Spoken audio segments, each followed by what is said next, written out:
యెషయా గ్రంథం 53వ అధ్యాయం 5వ వచనం. అతడు పొందిన దెబ్బల చేత మనకు స్వస్థత కలుగుచున్నది. స్తోత్రం దేవా సర్వోన్నతుడ సర్వాధికారి. ఈ యొక్క సమయంలో నీ వాక్యాన్ని ధ్యానిస్తూ ఉండగా నజరేయుడైన యేసుక్రీస్తు నామంలో ప్రతి వారికి వినగల చెవి గ్రహించగలను అనుగ్రహించి వెత్తబడిచిన వాక్యం వారి హృదయాల్లో నాటబడి నూరంతల పంట ఆశీర్వాదం అనుభవించినట్లు చేసినందుకు వందనాలు. నజరేయుడైన యేసుక్రీస్తు నామంలో ప్రార్థించి నమ్మి పొందుకుని ఉన్నాం తండ్రి, ఆమేన్. చాలా అద్భుతమైనటువంటి వాక్యాన్ని ఈరోజు మనం ధ్యానం చేసుకొని పోతున్నాం. యేసుక్రీస్తు ప్రభువారు పొందిన గాయముల ద్వారా, దెబ్బల ద్వారా మనకి స్వస్థత వచ్చినట్లుగా పాత నిబంధనలో మనం చూస్తూ ఉన్నాం. అదే క్రొత్త నిబంధనలో 1 పేతురు 2వ అధ్యాయం 24వ వచనం మనం చదివినట్లయితే అక్కడ మనము పాపముల విషయమై చనిపోయి నీతి విషయమై జీవించినట్లు ఆయన తానే తన శరీరమందు మన పాపములను మ్రాను మీద మోసుకొనెను, ఆయన పొందిన గాయముల చేత మీరు స్వస్థత పొందితిరి. హల్లెలూయా. మనం ఆల్రెడీ స్వస్థత పొందేశాము, కానీ మన ప్రార్థన స్వస్థపరచు దేవా అని ప్రార్థన చేస్తాం. దేవుడు ఇచ్చేసిన దాన్ని మళ్ళీ మనం ఏమని అడుగుతూ ఉంటుంటాం. ఈ సత్యం తెలుసుకుంటే ఈరోజున మనం అనారోగ్యంతో పోరాటం చెయ్యం. ఆల్రెడీ ఆ పోరాటం యేసయ్య చేశాడు, విజయం నీకు ఇచ్చాడు. ఈ సత్యం తెలుసుకున్నట్లయితే యేసయ్య నువ్వు ఆల్రెడీ ఈ రోగాన్ని జయించావు, ఈ రోగం నా మీద ఏలుబడి చేయడానికి అవకాశం లేదు. కాబట్టి నీవు పొందిన గాయంతో నేను స్వస్థత పొంది తిని in the name of Jesus. యేసుక్రీస్తు నామములో ఏ వ్యాధి, ఏ బాధ, ఏ బలహీనత నా శరీరంలో ఉండడానికి వీల్లేదు. నా యేసయ్య ఆల్రెడీ వెల చెల్లించాడు అని మనం ప్రకటించాలన్నమాట. హల్లెలూయా. యేసుక్రీస్తు ప్రభువారు పొందిన గాయములు, యేసుక్రీస్తు ప్రభువారు ఎన్ని దెబ్బలు తిన్నారు మనం చూసినట్లయితే 39 కొరడా దెబ్బలు తిన్నాడు ఆయన. అదేంటి, ఆ లెక్కేంటి అసలని, ఎందుకని 39 కొరడా దెబ్బలు తిన్నాడు అని మనం ఆలోచన చేసినట్లయితే ప్రియులారా గమనించాలి. ఈ భూలోక రాజ్యంలో ఉన్నటువంటి వ్యాధులన్నీ కూడా విభాగాలుగా చేసినట్లయితే మనకి బ్లడ్ గ్రూప్స్ ఎలాగైతే ఉంటాయో బ్లడ్ విభాగాలు ఏ పాజిటివ్, బి పాజిటివ్, ఏబి, ఈ ఇలాగా ఓ పాజిటివ్ లేకపోతే ఓ గ్రూపు, ఇవన్నీ ఎలాగుంటాయో అలాగే వ్యాధులన్నీ కలిపి కొన్ని భాగాలుగా విభజించారంట వైద్యులంతా కలిసి. ఏ కేటగిరీస్కి ఏదేద్దాం, కరోనా వైరస్లు సహా ఇవన్నీ కూడా కొన్ని గ్రూపులుగా విభజించారు, విభాగాలుగా విభజించారంట వైద్యులు. ఏంటంటే అన్నీ విభజిస్తే 39 రకాల విభాగాలుగా వచ్చాయంట వ్యాధులని కలిపి. వ్యాధులన్నీ 39 విభాగాలుగా విభజించారు ఈ వైద్యులంతా కలిసి. యేసుక్రీస్తు ప్రభువారు ఒక్కటి తక్కువ 40 దెబ్బలు తినడం. ఆయన మన రోగాలన్నిటినీ బాగు చేయగలిగినటువంటి వాడు. కాబట్టి ప్రతి విభాగానికి సంబంధించి ఆయన వెల చెల్లించాడు, మనల్ని విడిపించాడు. ఈరోజు ఒక అద్భుతమైనటువంటి సందేశాన్ని మనం ధ్యానం చేసుకొని పోతున్నాం. యేసుక్రీస్తు ప్రభువారు డాక్టర్ యేసుక్రీస్తు ప్రభువారు, ఆయనకి మనం చెప్పొచ్చు అనమాట డాక్టర్ అయిన యేసుక్రీస్తు ప్రభువారు పరలోక వైద్యుడు. లోకంలో ఉన్న డాక్టర్లకు జ్ఞానాన్ని, వివేచనను ప్రసాదించినటువంటి వాడు ఆయనే డాక్టర్ యేసు. ఇప్పుడు ఆయన గురించి మనం తెలుసుకోవాల్సింది ఎంతో ఉంది. యేసుక్రీస్తు ప్రభువారు ఎంత శ్రేష్టమైనటువంటి డాక్టరో పరిశుద్ధ గ్రంథం మనకు చాలా అద్భుతంగా ప్రబోధిస్తూ ఉంది. ఆయన నిద్రపోకుండా రోగిని కాపాడేటువంటి వైద్యుడు. కీర్తన గ్రంథం 121 మనం చూసినట్లయితే 121వ కీర్తన 4వ వచనం మీరు చదివినట్లయితే ఇజ్రాయేలును కాపాడువాడు కునుకడు నిద్రపోడు. ఈ రకమైన వైద్యుని మీరు ఎక్కడైనా చూసారా? నిద్రపోకుండా రోగిని కాపాడేటువంటి వైద్యుడైన. హల్లెలూయా. దేవునికి స్తోత్రం కలుగును గాక. మలాకీ గ్రంథం 4వ అధ్యాయం 2వ వచనం మీరు చదివినట్లయితే అయితే నా నామమందు భయభక్తులు గలవారు మీకు నీతి సూర్యుడు ఉదయించును, అతని రెక్కల ఆరోగ్యము కలుగు చేయను కనుక అని అక్కడ ఉన్నది. కాబట్టి ఆయన రెక్కల్లో ఆరోగ్యం ఉంచుకున్నటువంటి వైద్యుడు. దేవునికి స్తోత్రం కలుగును గాక. ఏంటంటే ఆయన రెక్కల్లో ఆరోగ్యం ఉన్నటువంటి వైద్యుడు అంటే. అలాగే మత్తయి సువార్త 14వ అధ్యాయం 14వ వచనం మీరు చూసినట్లయితే ఆయన వచ్చి ఆ గొప్ప సమూహాన్ని చూసి వారి మీద కనికరబడి వారిలో రోగులైన వారిని స్వస్థపరిచెను. కనికరము కలిగినటువంటి వైద్యుడు. దేవునికి స్తోత్రం కలుగును గాక. హల్లెలూయా. కాబట్టి ఇక్కడ లూకా సువార్తలో కూడా మనం ఒక మాట మనం చూసినట్లయితే లూకా సువార్త 9వ అధ్యాయం 1వ వచనంలో ఆయన తన 12 మంది శిష్యులను పిలిచి సమస్తమైన దయ్యముల మీద శక్తిని, అధికారమును, రోగులను స్వస్థపరచు వరమును వారికి అనుగ్రహించి. గమనించాలి, ఆయనకు కలిగి ఉన్నటువంటి వరాలను శిష్యులకు ప్రసాదించినటువంటి వైద్యుడు. హల్లెలూయా. కాబట్టి మనం అనారోగ్యంతో ఏ ఆసుపత్రికి వెళ్ళినా కానీ మన రోగాన్ని నిర్ధారించి ఆ రోగానికి సంబంధించిన నిపుణుని దగ్గరికి వెళ్ళమని చెప్పి ఆ రోగిని పంపిస్తారు. అంటే ఆపరేషన్ కొరకు శస్త్ర నిపుణుని దగ్గరికి పంపిస్తారు. మానసిక రోగం అయితే మానసిక వైద్య నిపుణుని దగ్గరికి పంపిస్తారు. మన రోగం నిర్ణయించడానికి వైద్య నిపుణుని దగ్గరకు, మరి ఆహార సలహాల కొరకు ఆహార సలహా నిపుణుని దగ్గరకు, గుండె జబ్బులైతే హృద్రోగ శస్త్ర నిపుణుల దగ్గరకు, ఇలా ఒక్కొక్క రోగానికి ప్రత్యేకమైనటువంటి డాక్టర్లు ఉన్నారు. కానీ యేసుక్రీస్తు ప్రభువులో ఉన్న ప్రత్యేకత ఏంటంటే అన్ని రుగ్మతలకు, అన్ని వ్యాధులకు, అన్ని సమస్యలకు ఆయన ఒక్కడే చికిత్స చేయగలిగినటువంటి సమర్థుడు. హల్లెలూయా! అదే డాక్టర్ యేసులో ఉన్నటువంటి విశిష్టమైనటువంటి ప్రత్యేకత అనమాట. హల్లెలూయా! దేవుని నామాన్ని మహిమపరుద్దామా? ఎంత గొప్ప దేవుడిని కలిగి ఉన్నామో మనం, ఎంత గొప్ప దేవుడిని ఆరాధన చేస్తూ ఉన్నామో, ఎంత గొప్ప దేవుణ్ణి మనం మరి స్తుతిస్తూ ఉన్నామో అర్థమైంది ఇప్పుడుగానే మీరు మన దేవుడు ఎంత గొప్పవాడో. హల్లెలూయా! Thank you Jesus. నిజంగా అటువంటి దేవుడు మనం ఆరాధిస్తున్నాం. ఈ రోజున యేసయ్య మనతో మాట్లాడుతున్నటువంటి సమయంలో మనం ఉన్నాం. కాబట్టి ఈ రోజున ఇటువంటి దేవుడిని కలిగి ఉన్నందుకు మనం దేవుడిని ఎంతగానో మహిమపరచాలి. Hallelujah! Thank you Jesus, thank you Jesus. కాబట్టి ఇక్కడ యేసుక్రీస్తు ప్రభువులో విశిష్టత ఏంటంటే ఆయన నరాలకు సంబంధించి బాగు చేస్తాడు, ఎముకలకు సంబంధించి బాగు చేస్తాడు, బ్రెయిన్కి సంబంధించి ఏదైనా సరే ఎటువంటి రుగ్మతకైనా ఆయన ఒక్కడే చికిత్స చేయగలిగిన సామర్థ్యం కలిగినటువంటి వాడు. హల్లెలూయా! స్నేహితుడు ప్రాణప్రియుడు ఇతడే నా ప్రియ స్నేహితుడు. ఆయన మన స్నేహితుడు, మన బంధువు, గుండె చెదరని వారిని బాగు చేయి దేవుడు, ప్రేమామయుడు, మన ప్రియుడు. హల్లెలూయా! కాబట్టి ఇక్కడ డాక్టరు యేసుక్రీస్తు ప్రభువు యొక్క ఆసుపత్రి పేరేంటంటారు? ఇప్పుడు డాక్టర్గా ఒక హాస్పిటల్ ఉంటుంది కదా, మరి డాక్టర్ యేసుక్రీస్తు ప్రభువు యొక్క హాస్పిటల్ పేరేంటి? ఆసుపత్రి పేరేంటంటే యెహోవా రాఫా. రాఫా అంటే స్వస్థత అని అర్థం. కాబట్టి ఇక్కడ పేరేంటంటే డాక్టర్ యేసుక్రీస్తు. ఆయన సంప్రదించవలసినటువంటి వేళలు ఏంటంటే ఉదయం 6 గంటల నుంచి ఉదయం 6 గంటల వరకు. హల్లెలూయా! చూసారా, ఉదయం 6 అయింది, మళ్ళీ ఉదయం 6 వరకు, అంటే ఇంకా నాన్ స్టాప్ ఎప్పుడు, అన్ని వేళలా కూడా. అత్యవసరమైన కేసులు ఎప్పుడు సంప్రదించాలంటే అన్ని వేళలా కూడా పరీక్షించబడతాయి. సెలవు దినం ఎప్పుడంటే ఏ దినమూ సెలవు లేదు. ఆయన టెలిఫోన్ నెంబర్ ఏంటంటే 9115, అంటే 9115. కీర్తన గ్రంథం 91:15. అలాగే ఇంకొక నెంబర్ ఏంటంటే 333, ఇర్మియా గ్రంథం 33:3. ఆయన రిజిస్టర్ నెంబర్ ఎంతంటే మత్తయి సువార్త 28:18. డాక్టర్ యేసుక్రీస్తు ప్రభువు యొక్క సర్వకాల సర్వావస్థలలో మరి డాక్టర్ యేసుక్రీస్తు ప్రభువారు ఆ సర్వకాల సర్వావస్థల్లో రోగికి అందుబాటులో ఉంటాడని ఒక భక్తి కలిగినటువంటి డాక్టర్ గారు చెప్పారంట. హల్లెలూయా! దేవునికి స్తోత్రం కలుగును గాక. కాబట్టి ఇక్కడ శస్త్ర నిపుణుడు, ఇంగ్లీష్లో సర్జన్ అంటారనమాట. శస్త్ర నిపుణుడు అంటే ఇంగ్లీష్లో ఏమంటారంటే సర్జన్ అంటారంట. ఆదికాండం 2:21 మీరు చదివినట్లయితే, అప్పుడు దేవుడైనటువంటి యెహోవా ఆదామునకు గాఢ నిద్ర కలుగజేసి అతడు నిద్రించినప్పుడు అతని ప్రక్కటెముకలో ఒక దానిని తీసి ఆ చోటును మాంసంతో పూడ్చివేసెను. గమనించాలి, మాంసంతో పూడ్చివేసెను. ఇది చాలా సింపుల్గా కనిపించవచ్చు మనకి, కానీ ఇందులో ఒక అద్భుతమైనటువంటి సన్నివేశాన్ని ప్రభు తెలియజేస్తున్నాడు. ఈ యొక్క సృష్టి ప్రారంభంలో దేవుడైనటువంటి యెహోవా మట్టితో మనిషిని చేశాడు. ఆయనకు ఆదాము అని పేరు పెట్టాడు. ఆదాము ఒంటరిగా జీవించడం దేవునికి ఇష్టం లేదు. ఆదాముకు సాటినట్టు సహాయం చేయాలని చెప్పి ఉద్దేశించి గాఢ నిద్ర కలుగజేసి ఆపరేషన్ చేశాడు. ఆపరేషన్ చేసి ఆదాము గారు ప్రక్కటెముకల్లోంచి ఒక ఎముకను తీశాడు. ఆ చోటును మాంసంతో పూడ్చివేశాడు. ఆ ఎముకతోనే ఆదామునకు ఒక సాటైన సహాయం అవ్వను చేశాడు ఇక్కడ దేవుడైన యెహోవా. కాబట్టి ఇక్కడ గమనించినట్లయితే సృష్టిలో మొట్టమొదటి ఆపరేషన్ ఇదే అనమాట. సృష్టికర్త అయినటువంటి దేవుడు ప్రప్రథమంగా తన స్వహస్తాలతో ఈ యొక్క శస్త్రచికిత్స చేశాడు. దానికి సాక్ష్యం కుమారుడైన యేసుక్రీస్తు ప్రభువారు, పరిశుద్ధాత్మ దేవుడు. యోహాను సువార్త 1:3. ఏ మత్తు మందు లేకుండా ఆదాముకు గాఢ నిద్ర కలిగించాడు దేవుడైనటువంటి యెహోవా, ఆదికాండం 2:21 ప్రకారం.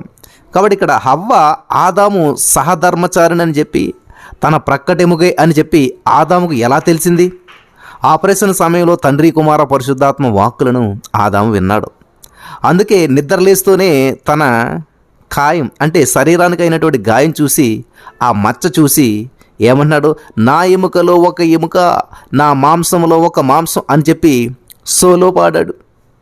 ఆదాము గారు. ఆదికాండం 2:23లో ఆదాం పాడినటువంటి ఈ యొక్క గీతంలో నా ఎముకలో ఒక ఎముక అనడంలో 2 విషయాలు మనకు అర్థమవుతూ ఉన్నాయి. నెంబర్ 1, సృష్టి ఆరంభం నుంచి కూడా బహుభార్యత్వం అలాగే బహు భర్తృత్వం లేదని చెప్పి మనకి అర్థమవుతుంది. అంటే సృష్టిలో దేవుడు ఒక భార్య ఒక భర్తని మాత్రమే సృష్టించాడు, చేశాడు. రెండో భార్య బహుభార్యత్వం అనేటువంటిది ఎక్కడ కనిపించట్లేదు ఇక్కడ. అలాగే రెండో చూసినట్లయితే ఒక పురుషునికే ఒక భార్య ఉండాలి, 2-3 భార్యలు ఉండకూడదు. ఇది దేవుని యొక్క ఉద్దేశం. అలాగే శస్త్రచికిత్స చేయడంలో మన దేవుడు గొప్ప నిపుణుడు. ఈనాడు జరిగేటువంటి ప్రతి శస్త్రచికిత్స వెనకాల ఆయన యొక్క అదృశ్యమైనటువంటి హస్తం ఉందని మీరు గమనించాలి. మీకు ఎప్పుడైనా ఆపరేషన్ జరిగినట్లయితే ఖచ్చితంగా ఇది అనుభవం అవుతుంది. డాక్టర్లు కాదు, మనుషులు కాదు, దేవుడే మనకి ఇది చేస్తూ ఉంటుంటాడు. ఇక్కడ నెంబర్ 1 ఆయన శస్త్రచికిత్స నిపుణుడు అంటే సర్జన్. నెంబర్ 2 వైద్య నిపుణుడు అంటే ఫిజీషియన్. మార్కు సువార్త మనం గమనించినట్లయితే మార్కు సువార్త 2వ అధ్యాయంలో 5వ వచనం మనం చదివినట్లయితే యేసు వారి విశ్వాసము చూచి, కుమారుడా, నీ పాపములు క్షమించబడి ఉన్నవని పక్షవాయువు గలవానితో చెప్పెను. ఇది చాలా అద్భుతమైనటువంటి విషయం. చాలా జాగ్రత్తగా గమనించాలని ప్రభు పేరట మాన చేస్తూ ఉన్నాను. వైద్య నిపుణుడు ఎవరైతే ఉన్నాడో ఆ డాక్టర్ గారు మన రోగాన్ని నిర్ణయిస్తాడు. డాక్టర్ యేసుక్రీస్తు ప్రభువారు జీవించి ఉన్నటువంటి కాలంలో పక్షవాయువు కలిగినటువంటి వారిని అతని స్నేహితులు యేసుక్రీస్తు ప్రభువారి దగ్గరికి స్వస్థత పొందుతాడని చెప్పి స్వస్థత కొరకు తీసుకుని వచ్చారు. కానీ ఆ రోగిలో పక్షవాయువు కన్నా అతి భయంకరమైనటువంటి వ్యాధి ఉందని చెప్పేసి యేసుక్రీస్తు ప్రభువారు గుర్తించాడు. అందుకే కుమారుడా, నీ పాపములు క్షమించబడి ఉన్నవి అని చెప్పాడు. ఆ తర్వాత నీ పరుపెత్తుకున్నాడని చెప్పి ఆజ్ఞాపించాడు. వెంటనే ఆ వ్యక్తి స్వస్థత పొందాడు. కాబట్టి పరలోక వైద్యుడైనటువంటి యేసుక్రీస్తు ప్రభువారు మొదట పాపరోగం బాగు చేశాకనే ఈ శరీరానికి సంబంధించిన అనారోగ్యం విషయం ఆలోచిస్తాడు. మనం మన పాపాలకు క్షమాపణ పొందకుండా ఉన్నట్లయితే ఆయన ఏమీ చేయలేడు. కాబట్టి ఇక్కడ దావీదు భక్తుడు 103వ కీర్తనలో మీరు చూసినట్లయితే ఆయన నా దోషములన్నిటినీ క్షమించువాడు, నా సంకటములన్నిటినీ కుదుర్చువాడు అని కీర్తన పాడాడు దావీదు గారు. సంకటములు అనగా రోగములు. గమనించాలి, సంకటములు అంటే ఏంటంటే రోగములు. అర్థమైందా అందరికీ? సంకటములు అంటే రోగాలు. ఈ యొక్క క్రమం గమనిస్తే పాపం ముందు, తర్వాత రోగం. ఇతర వైద్య నిపుణులు కేవలం శరీర రోగం గుర్తించగలుగుతారు. పరమ వైద్యుడైన యేసుక్రీస్తు ప్రభువారు మాత్రమే పాప రోగాన్ని గుర్తించి బాగు చేయగలిగినటువంటి వాడు. మనకి ఈ లోకంలో చూసినట్లయితే క్లినిక్స్ ఉంటాయి కొన్ని. ఆ యొక్క మరి ఏమంటారు అవి డయాగ్నోస్టిక్ సెంటర్స్. అక్కడికి వెళ్తే నీ బ్లడ్ శాంపిల్స్ అవి ఇవి తీసుకుని నీకున్న రోగాన్ని గుర్తించి పలానా వైద్యుడి దగ్గరికి పోండి అంటారు. వాళ్ళు వైద్యం చేయరు. కానీ ఇక్కడ మన దేవుడు అలా కాదు. యేసుక్రీస్తు ప్రభువారికి ఉన్నటువంటి గొప్పతనం ఏంటంటే పరమవైద్యుని యేసుక్రీస్తు ప్రభువారు పాపరోగాన్ని గుర్తిస్తాడో బాగు చేస్తాడో. గుర్తించి బాగు చేయగలిగినటువంటి వాడు యేసుక్రీస్తు ప్రభువారు. ఇతర వైద్య నిపుణులకు యేసుక్రీస్తు ప్రభువారికి ఉన్నటువంటి వ్యత్యాసం ఇదన్నమాట. పక్షవాయువు కలిగినటువంటి వాడిని యేసు కుమారుడా అని సంబోధిస్తున్నాడు. రోగిపై ఆయనకున్నటువంటి శ్రద్ధ, ప్రేమలకు ఇది ఒక తార్కాణం. ఈ రోగి స్వస్థతకు కారణం అతని నలుగురు నేస్తాలు, స్నేహితులు. రోగికి లేనటువంటి విశ్వాసం ఈ స్నేహితుల్లో ఉంది. యేసు ఆసుపత్రి ఎప్పుడు క్రిక్కిరిసి ఉంటుంది. ఆయన ఎవరిపైనా కూడా కోపగించుకోడు. తుదకు ఇంటి కప్పు విప్పినా, నష్టం కలిగినా ఆయన శాంతంతో ప్రవర్తిస్తాడు, ప్రేమతో వ్యవహరిస్తాడు. ఈరోజున గమనించాలి, మనం ఏదైనా హాస్పిటల్కి వెళ్తే వాళ్ళు ఎంత చిరాకు పడుతుంటారో డాక్టర్లు. యేసుక్రీస్తు ప్రభువారు అలా కాదు. యేసుక్రీస్తు ప్రభువారు ఉన్న ఇంటికి నష్టం జరిగింది, కప్పు ఇప్పేశారు, దాని గురించి మాట్లాడతలేదు, ఆలోచించట్లేదు. దేవుడు ఎందుకు అలా చేశారని కూడా ప్రశ్నించట్లేదు. అలాగని కోపపడలేదు, డిస్టర్బ్ చేశారని కూడా అనలేదు. పోనీ ఆ యొక్క రోగంతో ఉన్న వ్యక్తికి విశ్వాసం ఉందని చెప్పి చూస్తే ఆ వ్యక్తి విశ్వాసం కాదు. ఆ రోగస్తుని యొక్క, ఆ పక్షవాయు కలిగిన వాని యొక్క ఫ్రెండ్స్కి విశ్వాసం ఉంది. దేవునికి స్తోత్రం కలుగును గాక. హల్లెలూయా. కాబట్టి ఇక్కడ ఆయన ప్రేమతో వ్యవహరించే దేవుడు, ప్రేమ కలిగిన దేవుడు, ప్రతి సమస్యకు పరిష్కారమైనటువంటి ప్రభువారు మన దేవుడు. ఇక్కడ ప్రియులు గమనించాలి, రోగులు గమనించవలసినటువంటి 6 విషయాలు నేను చెప్తాను, చాలా జాగ్రత్తగా రాసుకోవాలి. డాక్టర్ యేసు రెక్కల్లో ఆరోగ్యం ఉంది, మలాకి 4:2 ప్రకారం. మార్కు సువార్త 5:28 ప్రకారం డాక్టర్ యేసు చెంగులో ఆరోగ్యం ఉంది. లూకా సువార్త 7:7 ప్రకారం డాక్టర్ యేసు మాటల్లో ఆరోగ్యం ఉంది. యోహాను సువార్త 9:6 ప్రకారం డాక్టర్ యేసు ఉమ్ములో ఆరోగ్యం ఉంది. అపొస్తలుల కార్యాలు 3:6 ప్రకారం డాక్టర్ యేసు నామంలో ఆరోగ్యం ఉంది. కీర్తనల గ్రంథం 103:14 ప్రకారం డాక్టర్ యేసు ఎక్స్రేలు, రక్త పరీక్షలు, మూత్ర పరీక్షలు చేయడు. కారణం ఏంటంటే మనం నిర్మించబడిన రీతి ఆయనకు తెలిసి ఉన్నది కాబట్టి. ఈరోజు డాక్టర్లు ఎక్స్రే తీయాలి, రక్త పరీక్ష చేయాలి, మూత్ర పరీక్ష చేయాలి, ఇవన్నీ చేశాక చూశాక చెప్తారు. కానీ ఆయనకి వీటిలన్నిటి సంగతి ముందే తెలుసు. మనం నిర్మించబడిన రీతి ఆయనకు ముందే తెలిసి ఉన్నది కాబట్టి ఆయనకి ఇవేమీ అవసరం లేదు. హల్లెలూయా, దేవునికి స్తోత్రం కలుగును గాక. బ్రదర్, మా స్త్రీలకు ఉన్న సమస్యలు మీకు ఏం అర్థమవుతాయి? గైనకాలజిస్ట్ దగ్గరికి వెళ్తేనే తెలుస్తుంది కానీ మీకేం తెలుస్తుంది అని చెప్పి చాలామంది అనుకుంటారు. ఆయన మార్కు సువార్త 5:25 మీరు చదువుకున్నట్లయితే స్త్రీల వైద్య నిపుణుడు అంట. ఆయన గైనకాలజిస్ట్. ఎవరండి? యేసుక్రీస్తు ప్రభువు గైనకాలజిస్ట్. స్త్రీల సంబంధమైనటువంటి రోగాలను పరీక్షించేటువంటి వైద్యులను గైనకాలజిస్ట్ అని అంటారు. రక్తస్రావం, కడుపు నొప్పి, సంతాన ప్రాప్తి కొరకు సర్వసాధారణంగా రోగులు వీరిని ఆశ్రయిస్తూ ఉంటుంటారు. యేసుక్రీస్తు ప్రభువు కాలంలో ఒక రక్తస్రావ స్త్రీ యేసుక్రీస్తు ప్రభువును ఆశ్రయించింది. ఆమె పేరు ప్రస్తావించబడలేదు, కానీ రక్తస్రావ రోగి అని ఆమె తన రోగం పేరుతోనే పిలువబడింది. అంతకుమించి ఆమె గురించి ఏమీ లేదు. ఆమె అనేక వైద్యులను సంప్రదించింది, అనేక తిప్పలు పడ్డది, వైద్యుల ద్వారా తిప్పలు పడింది. తనకు కలిగిందంతా కూడా వ్యయం చేసుకుంది, ఖర్చు పెట్టుకుంది. ఆమె 1 కాదు, 2 కాదు, 3 రోజులు కాదు, 4 రోజులు కాదు, 10 రోజులు కాదు, 12 సంవత్సరాల నుంచి ఆమె రక్తస్రావంతో బాధపడుతూనే ఉన్నది. ఆమె యేసుక్రీస్తు ప్రభువుని గురించి విన్నదంట. ఈమె ఆయన వస్త్రం ముట్టి స్వస్థత పొందింది. దేవునికి స్తోత్రం. పాత నిబంధన చరిత్రలో శ్రీమతి షారా అబ్రహాం గారు మీకు అందరికీ తెలిసే ఉంటుంది.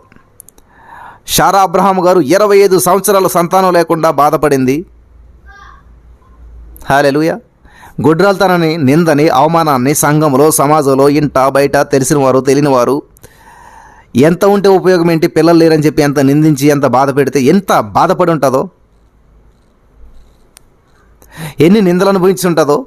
25 సంవత్సరాలు గొడ్రాలతనాన్ని అనుభవించినటువంటి ఆమె దేవుడు కృప చూసినందున, దేవుడు కృప చూపించినందున కుమారుని కన్నది. హల్లెలూయా. ఏ డాక్టర్ చేయలేనటువంటి కార్యాన్ని యేసుక్రీస్తు ప్రభువు చేయగలిగాడు. శ్రీమతి రెబ్కా ఇస్సాక్ గారు మీకు అందరికీ తెలుసు. ఆమె కూడా అబ్రహాము కుమారుడు ఇస్సాకు తండ్రి లాంటి పరిస్థితి ఏర్పడింది. రెబ్కా ఇస్సాకు సంతానహీనురాలుగా ఉండగా ఇస్సాకు ఈ యొక్క గొప్ప వైద్యుని ప్రార్థించినప్పుడు ఆమె పుత్రవతి అయింది. సేమ్ అబ్రహాముకి ఇస్సాకు ఎలాగ పుట్టాడో ఇస్సాకు కూడా మరి వాళ్ళు కూడా దేవుని ప్రార్థించినప్పుడు వాళ్ళ గర్భం తెరవబడింది. శ్రీమతి రేచెల్ జాకబ్. అబ్రహాము, ఇస్సాకు, యాకోబు కదా. ఇప్పుడు యాకోబు గారి భార్య పేరు రెబ్కా, రేచెల్. అందమైనటువంటి స్త్రీయే కానీ సంతానం లేదు అంటారు కదా. ఎంత అందం ఉంటే ఉపయోగం ఏంటి, పిల్లలు లేకపోతే? ఎంత ఆస్తి ఉంటే ఉపయోగం ఏంటి, పిల్లలు లేకపోతే? ఇదే బాట. అబ్రహాం తోటి ఏమని ఉంటారు? గొప్ప ఆస్తిపరుడు, గొప్ప సంపన్నుడు, కానీ ఉపయోగం ఏంటి, పిల్లలు లేరు అని ఉంటారు కదా. రెబ్కా విషయంలో చూసినట్లయితే మరి అదే పరిస్థితి ఏర్పడింది. గమనించాలి ప్రియులారా. ఇక్కడ రాహేల్ అమ్మగారు, రేచెల్ చూసినట్లయితే ఆమె చాలా అందమైన స్త్రీ, కానీ పిల్లలు లేరు. తన భర్తను ఆశ్రయించి నాకు సంతానం ఇస్తావా లేదా అని చెప్పి నిలదీసి అడిగింది, కానీ ఆయన వల్ల కాలేదు. అప్పుడు దేవుడు ఆమె గర్భమును తెరిచినటువంటి సందర్భం చూస్తాం. దేవుడు ఆమె గర్భాన్ని తెరిచి కుమారుని అనుగ్రహించాడు. ఇది వండర్. దేవునికి స్తోత్రం కలుగును గాక.